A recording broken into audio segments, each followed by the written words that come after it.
বোনেরা, আসসালামু আলাইকুম। ওয়ালাইকুম সালাম। আগামী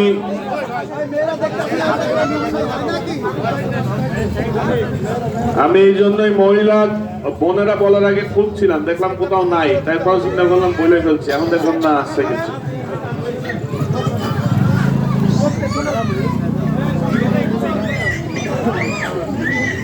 নওদা আজমপুর গ্রামে আপনাদের সামনে আসছি ধানের শীষের পক্ষে ভোট চাইতে। নওদা আজমপুর গ্রাম অনেক দিক দিয়ে আমাদের সাথে পরিচিত, আত্মীয় স্বজন আছে এখানে, এবং আমার জানা মতে এখানকার 2টা প্রাইমারি স্কুল আমার বাবা মরহুম আব্দুর রব চৌধুরী সাহেব প্রতিষ্ঠা করার ক্ষেত্রে ভূমিকা রেখেছিলেন। নওদা আজমপুরের যেই শিক্ষা প্রতিষ্ঠান এবং বিভিন্ন সামাজিক কার্যক্রমে আমি বিভিন্ন সময় আসছি। আমাদের গ্রুপ ক্যাপ্টেন খায়রুজ্জামান সাহেবের বাড়িতে এর আগেও আসছি, যেহেতু আমি নিজে রোটারি কর্মকাণ্ডের সাথে জড়িত। আমি রোটারিতে অ্যাডিশনাল গভর্নর, অর্থাৎ দেশের সবচেয়ে বড় যে পদ রোটারি, তার 2য় পদে আমি অনেকদিন নির্বাচিত ছিলাম। একই সাথে rotary club Dhaka north eye hospital, যেটা কুষ্টিয়ায় আছে, এই rotary club Dhaka north I হসপিটালে জমি দিয়েছিলেন গ্রুপ ক্যাপ্টেন খায়রুজ্জামান সাহেব। আমরা এই জন্য যেই ক্লাব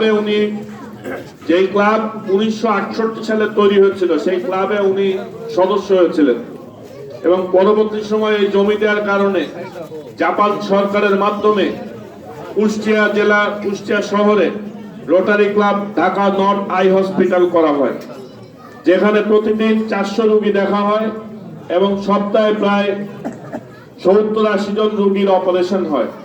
এই গর্ব কিন্তু আপনাদের, কারণ আমরা যত জায়গায় বলি, সব জায়গায় বলি এই হাসপাতালের জমিদাতা গ্রুপ ক্যাপ্টেন খায়রুজ্জামান সাহেব, এবং তার কারণে তিনি প্রথমে এই গ্রামেও কিছুদিন রেখেছিলেন এই হাসপাতাল, এবং উনি আমাকে এই রোটারি ক্লাবে আমাকে নিয়েছিলেন। ওনার যখন বয়স শেষের দিকে, তখন উনি একদিন আমাকে বললেন যে আমরা তো হাসপাতাল কুষ্টিয়াতে অনেকদিন ধরে করছি, তো আমি কখন চলে যাই, তুমি তরুণ আছো, তুমি একটু দায়িত্ব নাও। তা আমি ভাবলাম যে রোটারিতে আবার ঢুকবো, আমি আবার আর এক রকম চিন্তা ভাবনা করতাম। তো যেহেতু উনি আমার দুলাভাই হন এবং অনেক দিক থেকে উনি আমার পরিচিত, উনি আমাকে অনুরোধ করলেন, এখানে খরচ খরচের অনেক বিষয় থাকে, তো চিন্তা করলাম যে আচ্ছা ঠিক আছে, তাহলে রোটারি শুরু করি। তো ওনার অনুরোধেই আমি মূলত এই রোটারি ক্লাব ঢাকা নর্থে আমি তারপর সদস্য হইলাম।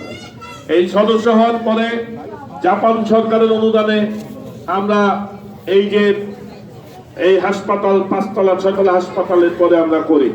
এই কারণে আমরা রোটারি ক্লাব থেকে তাকে যথেষ্ট সম্মান করি। ওনার সন্তান,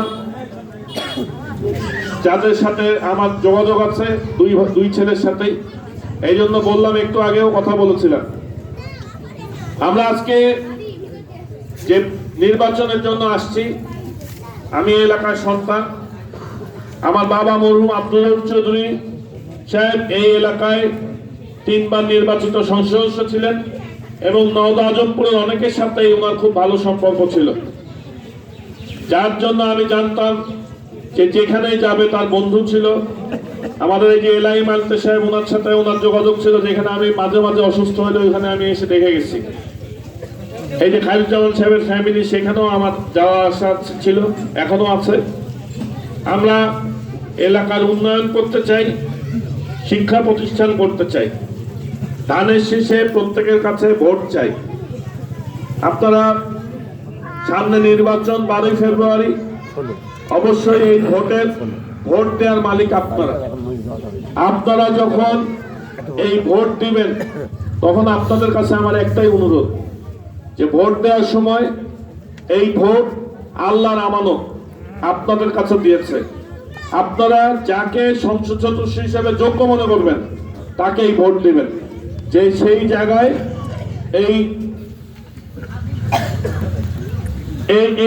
সেই জায়গায় যে আমরা একজন সংসদ সদস্য হিসেবে সংসদে কে ভূমিকা রাখতে পারবে, কে আইন বানাতে পারবে, আইন সংশোধন করতে পারবে, আইন বাতিল করতে পারবে, এবং কে এলাকার উন্নয়নে সংসদে যে কথা বলতে পারবে, এই বিচার আপনারা করবেন। এই এলাকাতে আমার বাবা মরহুম আব্দুল রউফ চৌধুরী যদি এলাকায় কোনো উন্নয়ন করে থাকেন, তার সুবিধা যদি আপনারা পেয়ে থাকেন, তাহলে সেই ক্ষেত্রে আপনারা তার কথা চিন্তা করেও ধানের শীষে ভোট দিবেন। আপনারা মাথায় রাখবেন, বাংলাদেশ জাতীয়তাবাদী দল গণতন্ত্রে বিশ্বাসী, এদেশের স্বাধীনতায় বিশ্বাসী। এদেশের স্বাধীনতা মহান মুক্তিযুদ্ধের যে স্বাধীনতার যিনি ঘোষক শহীদ রাষ্ট্রপতি জিয়া রহমান, তিনি এদেশের স্বাধীনতা ঘোষণা করেছিলেন। সেই দলের প্রতি সম্মান রেখে, জিয়া পরিবারের প্রতি সম্মান রেখে ধানের শীষে ভোট দিবেন। ধানের শীষে এই জন্য ভোট চাই আমরা, কারণ আমরা যদি 71-কে মুক্তিযুদ্ধকে যদি আমরা অস্বীকার করি, তাহলে এই দেশকে অস্বীকার করা হবে। আপনারা কোন দলে যাবেন, কি করবেন, সেটা আপনাদের সিদ্ধান্ত। কিন্তু আপনারা যদি এই দেশের একজন দেশবাসী হন, এই দেশের একজন নাগরিক যদি আমরা হই, তাহলে বাংলাদেশের মুক্তিযুদ্ধকে স্বীকার করতে হবে।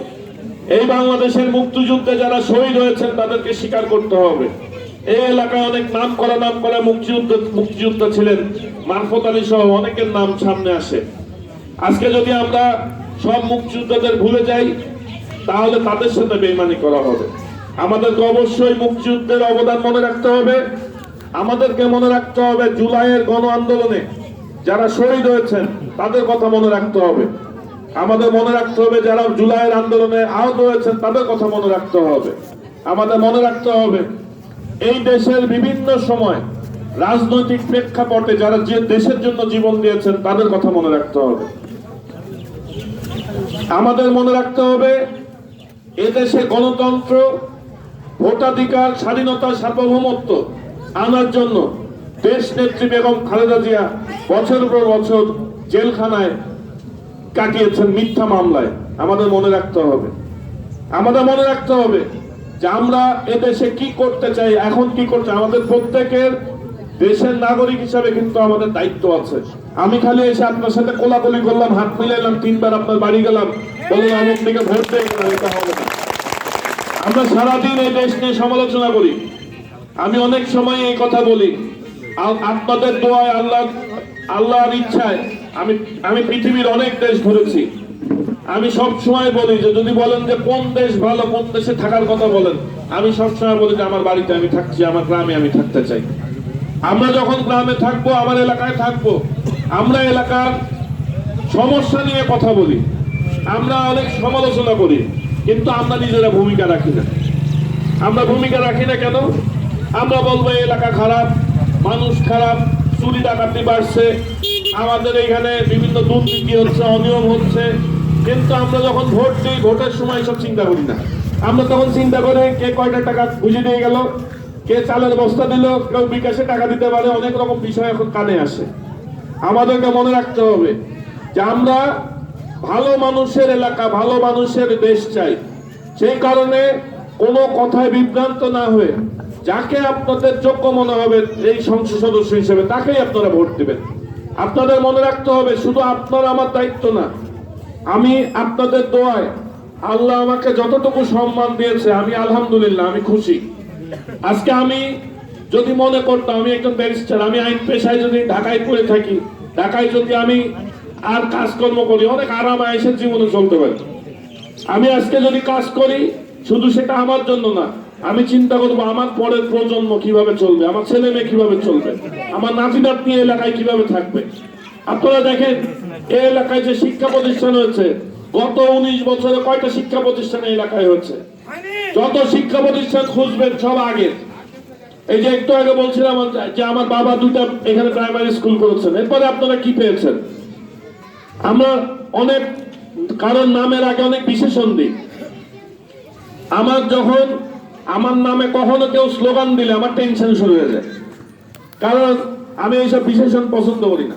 এই নামের আগে বলে না যে উন্নয়নের রূপকার, আমাদের অভিভাবক, আমাদের অমুক, আমাদের তমুক, এইসব কথা কখন বলবেন? যখন সব শেষ হবে তারপরে। আমার কাজে বিশ্বাস করবেন, আমি আগে কাজে বিশ্বাস করি। আমি এই যে ফুল নিয়ে, ক্রেস্ট নিয়ে, এই বড় স্টেজ করা, সামিয়ানা করা, চেয়ারে বড় বড় চেয়ারে বসা, এগুলো আমি পছন্দ করি না। আমি পছন্দ করি সেটা আপনারা আপনাদের এলাকার সমস্যা নিয়ে কথা বলবেন। আমি যখন আপনাদের দায়িত্বে যদি আসার প্রক্রিয়া আপনাদের সামনে আসছি, আপনি জানেন এই খায়রুজ্জামান, আপনারা হয়তো কেউ কেউ জানবেন, খায়রুজ্জামান দুলাভাই এলাকায় দুইটা বিষয়ে অনেকবার আমরা কাজ করেছি। একটা হচ্ছে ফার্মের রাস্তায় কৃষি বিশ্ববিদ্যালয় করার জন্য, সেখানে আমাদের গবেষণা করা হয়েছিল। আর একটা হচ্ছে কাকলেদাতে বিচারপতি রাধা বিনোদ পালের নামে সেখানে একটা মেডিকেল কলেজ করার ব্যাপারে আমরা অনেক দূর কথা বলেছিলাম। এগুলো আমার নির্বাচনের কোনো প্রতিশ্রুতি না, এটা আমার বহু আগে থেকে এই সদরপুরে করার জন্য আমি কাজ করছি। সুতরাং এই জায়গায় আমি নির্বাচনের প্রক্রিয়া যে জায়গায় যে দাঁড়াক না কেন, আমি যদি সুযোগ পাই আমি সেই সময়ও এই কাকলিয়াদহ যখন ডক্টর রাধা বিনোদ পালের এই বসতভিতে আসার জন্য আমি জাপান সরকারের থেকে যোগাযোগ করে, ওরা যখন আমার সাথে যোগাযোগ করেছিল তাদেরকে নিয়ে এসে এখানে ভিডিও করে নিয়ে গেছিলাম। এবং সেই কারণেই তারা বলছিল যে এই জায়গায় তারা একটা স্থাপনা করে দিবে, যে স্থাপনার সম্পূর্ণ খরচ জাপান সরকার দিবে। এই কাজগুলো কিন্তু আমি নির্বাচনের জন্য বসে থাকি নাই। এই জন্য আমি কাজে বিশ্বাসী একজন মানুষ। আপনারা আমার উপর আস্থা রাখবেন। আপনারা যদি আমার সাথে থাকেন, আমার মোবাইল নাম্বার আপনারা রাখবেন। যে কোনো প্রয়োজনে খালি ফোন করে বলবেন যে আমি নওদা আজমপুরের অমুক বলছি। আপনাদের কোনো কাজে আমার সাধ্যের মধ্যে যদি কোনো কাজ হয়, আমি বাড়তি কথা বলি না, কাজের মধ্যে যদি আমি পারি আমি অবশ্যই আপনাদের পাশে থাকবো। আর আপনাদের কাছে এইটুকু দোয়া চাই, ভোট চাই। এবং একই সাথে একটা কথা বলি যে আমাদের মা বোনদের জন্য বিএনপি থেকে ঘোষণা করা হয়েছে ফ্যামিলি কার্ডের, মা বোনদের যে ফ্যামিলি কার্ডের কথা খালি করবেন, রাস্তা খালি করবেন।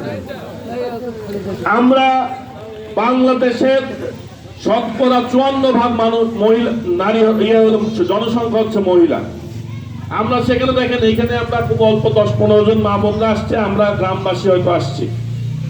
আমাদের এই প্রেক্ষাপটকে চিন্তা করে বিএনপি থেকে ঘোষণা করা হয়েছে যে প্রত্যেক পরিবারে যাদেরকে ক্ষতিগ্রস্ত মনে করা হয় প্রত্যেক পরিবারে একটা করে ফ্যামিলি কার্ড দেওয়া হবে।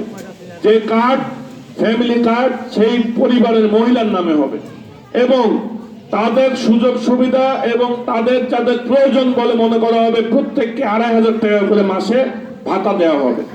এই যে প্রক্রিয়া, এটা হচ্ছে বিএনপি মা বোনদেরকে সম্মান দেখিয়েছে।